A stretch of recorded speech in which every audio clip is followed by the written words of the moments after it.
Welcome to the deep dive. It's so genuinely wonderful to have you with us today. Yeah, really glad you're here listening. Before we even get into the material, I just want to pause for a second and offer a sincere divine blessing over you for your day today and, well, for your entire week ahead. May your time be filled with peace, clear direction, and just a really deep sense of purpose. Absolutely. It is a privilege to be doing this, and we have a truly remarkable journey to take you on today. We really do.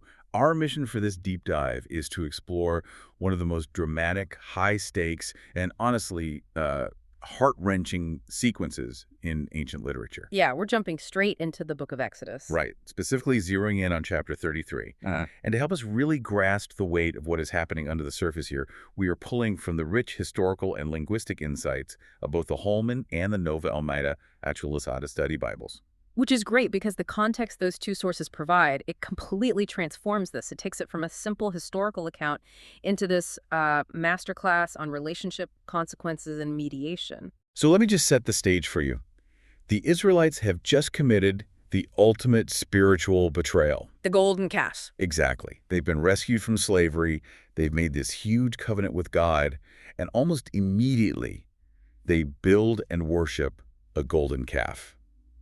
It's just a catastrophic failure. The relationship is entirely fractured at this point. Yeah, they are camped to the base of Mount Sinai, surrounded by a literal desert, dealing with the terrifying fallout of their own actions.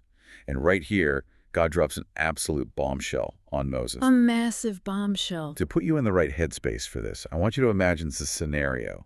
Just imagine someone handing you the ultimate prize you've been working your entire life for. Like the dream job or a massive success. Right. But they tell you that in order to take it, you have to lose the single most important foundational thing in your life. That is a devastating emotional position to be put in. I mean, it is the ultimate hollow victory. And that is exactly what happens. God tells Moses to pack up and leave. He says to lead the people to the promised land, the land flowing with milk and honey. The exact real estate promised to their ancestors. Yes, and God goes even further. He promises to send an angel ahead of them to drive out every single formidable enemy in their path. He literally lists them out. The Canaanites, the Amorites, the Hittites. The Perizzites, the Hivites, and the Jebusites. Mm. Yeah, on paper, if you are an Israelite sitting in the dirt at Mount Sinai, this sounds like you just won the lottery. It really does. You get the land, and you get guaranteed divine military dominance to actually secure it. Right, it sounds like the finish line. All the physical obstacles of their journey are just completely removed. But then comes the catch. The devastating catch. God says, I will not go up in your midst. They get the land, they get the angel, they get the victory. But they do not get God. So you have to ask, why would God hand them everything they asked for, but remove himself from the equation? Well, this is where digging into the original language really shines a light on the situation. God isn't just withdrawing out of petty spite or something. He explicitly tells Moses he won't travel with them because they are an obstinate or stiff-necked people. Yeah, and if you look at the Hebrew word used in the text there, it is kashe. Right. What does kasha actually convey when it's used in that specific ancient context? It carries this really heavy physical meaning. It literally translates to hard, strong, or difficult. To give you an idea of how this word functions elsewhere in ancient Hebrew, it's used to describe grueling, back-breaking labor. Or a fierce, unyielding wind, the kind you can't even walk against. Exactly. So when God calls this community kashe, he is saying their stubbornness is as impenetrable as a brick wall. And the terrifying reality of this text is that God's presence is intensely consuming holy. So if that pure, unshielded holiness is constantly surrounded by an unyielding, obstinate rebellion, The text suggests God would consume or destroy them on the journey. that completely flips the script. It's not an abandonment at all. No, it's an agonizing form of protection. He is staying away to protect them from himself. It is a profound tragedy. And the Israelites, to their credit, they instantly recognize it as one. The text says that when they hear this news, they mourn. And then they do something very specific, right? Yeah. They strip off all their jewelry and ornaments at Mount Horeb. It's a very visceral, physical reaction. They don't just sit around and cry. They literally strip themselves bare. And there is a devastating irony in that action, which the Holman study notes bring out beautifully. The Hebrew verb used to describe them stripping off their ornaments, it is actually a form of the exact same verb used earlier in the Exodus narrative. Oh, when they plundered the Egyptians? Yes.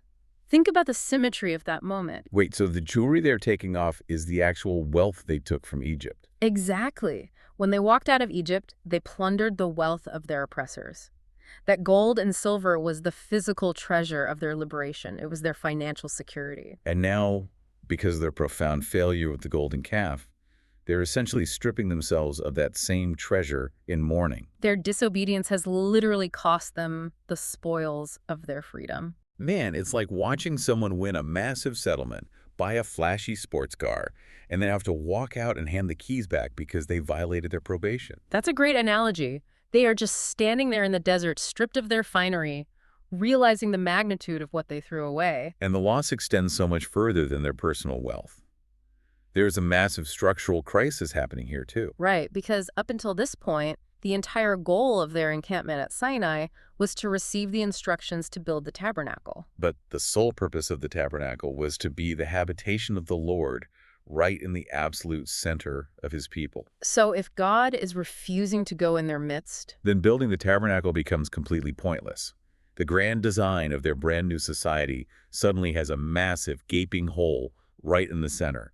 The very architecture of their community is broken. which perfectly sets up Moses' immediate visceral reaction in the next part of the narrative. Because God says he won't be in their midst, Moses takes a tent. It's referred to as the tents of meeting, and he pitches it far, far outside the camp. The spatial dynamics here are so crucial. The study Bibles really emphasize this contrast. You have to picture the layout of an ancient Israelite camp. With hundreds of thousands of people, it was a sprawling, massive, organized city of tents. And the tabernacle, as it was designed, was supposed to be the geographic heart of that community. It symbolized God's intimate presence dwelling right in the middle of their chaotic daily lives. So, by taking this temporary tent of meeting and pitching it a huge distance away from everyone, what is Moses communicating to the people? That physical distance is equaling their spiritual reality. Pitching the tent far away publicly illustrates the severed intimacy.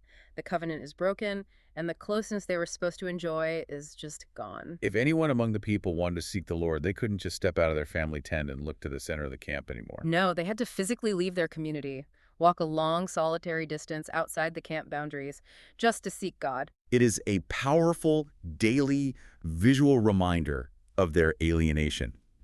It's like moving out of the shared master bedroom and sleeping in a guest house on the edge of the property. The marriage still exists on paper, but the intimacy is entirely fractured. That paints an incredibly bleak picture for the average Israelite. It does. But inside that bleakness, the text gives us this stunning glimmer of hope. It tells us that whenever Moses went out to this relocated tent, the pillar of cloud would descend and stand at the entrance. And God would speak to Moses there. Yeah, the text says they spoke intimately, face to face, as a man speaks to his friend.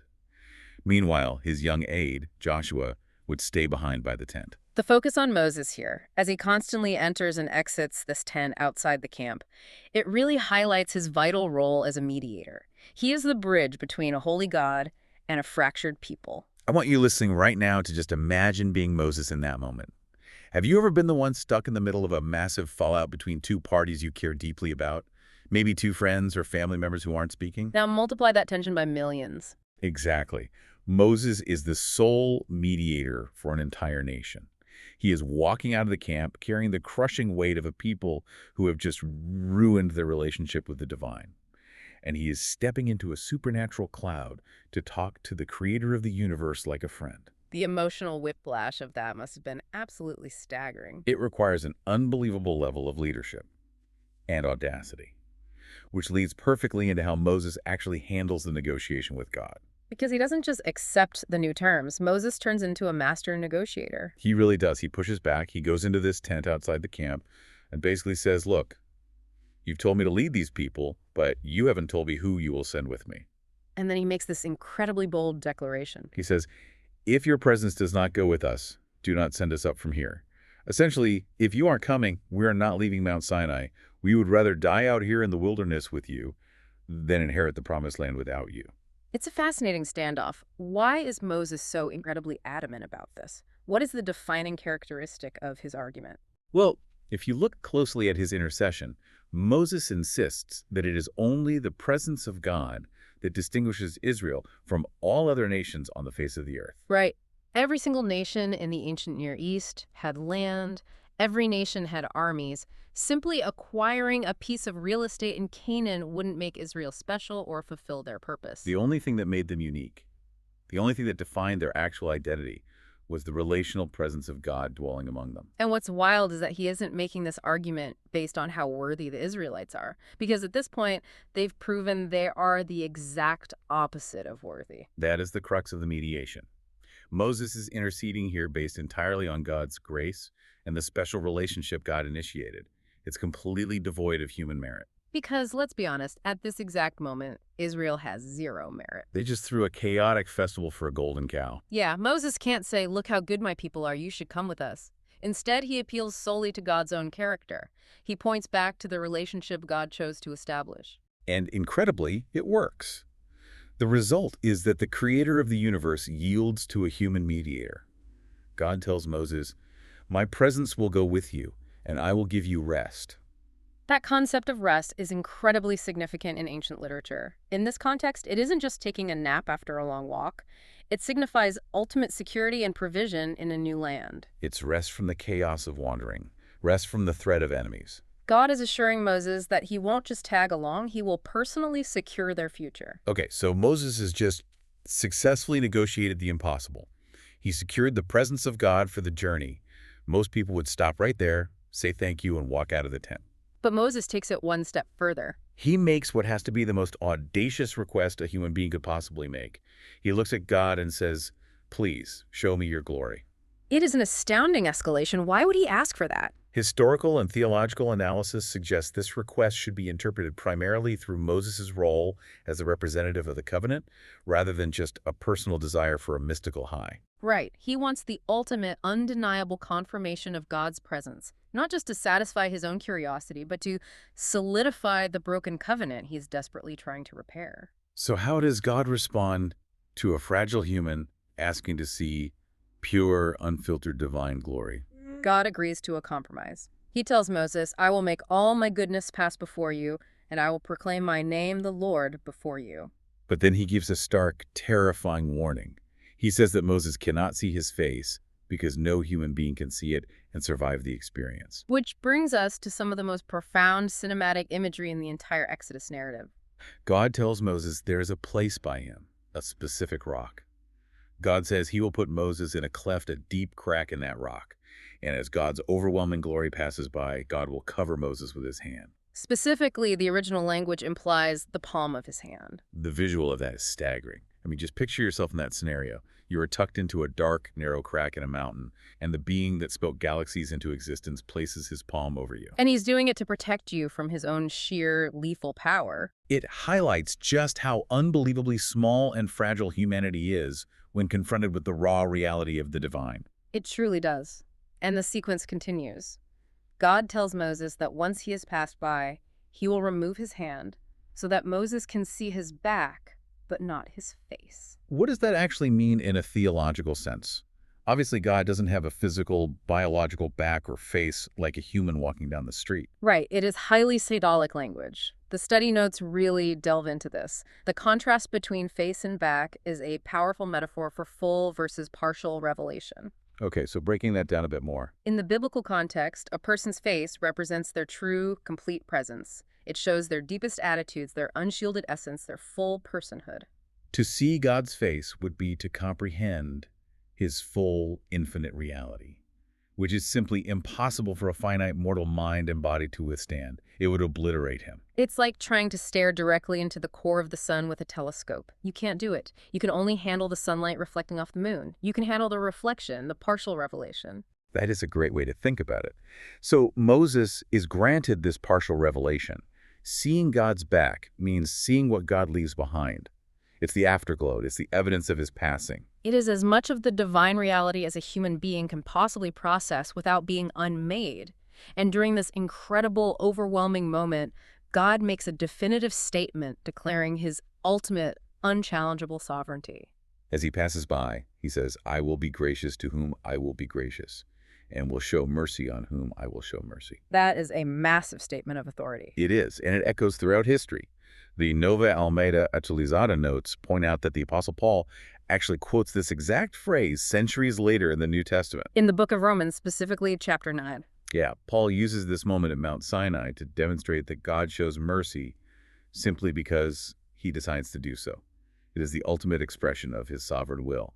He isn't bound by human expectations, human logic, or human merit.